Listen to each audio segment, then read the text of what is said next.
Father Hovorun, what are you thinking about today, the presentation of this book? We're talking about a very difficult moment for the ecumenism. Well, I think that the global ecumenical movement has been affected by the war which is going on in Ukraine.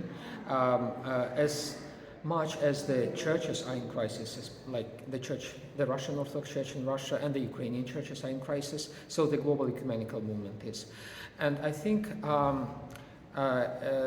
this war situation, it's certainly a challenge, but it's also an opportunity for the churches to get closer to one another. And we already see a token of such rapprochement between the churches. Like, for example, these days, during the week of prayer for Chirstian Unity, a big delegation from Ukraine, the All Ukrainian Council of Churches and Religious Organizations, is in Rome. They came to Rome to see the Pope.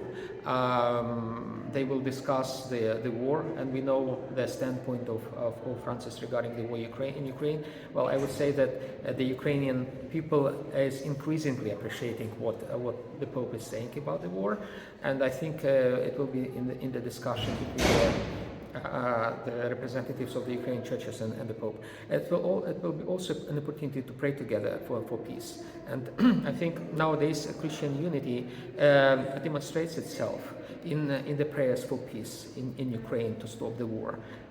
So this is the token of the time. This is the mark of our time, if you want. And I hope we will keep praying together for peace.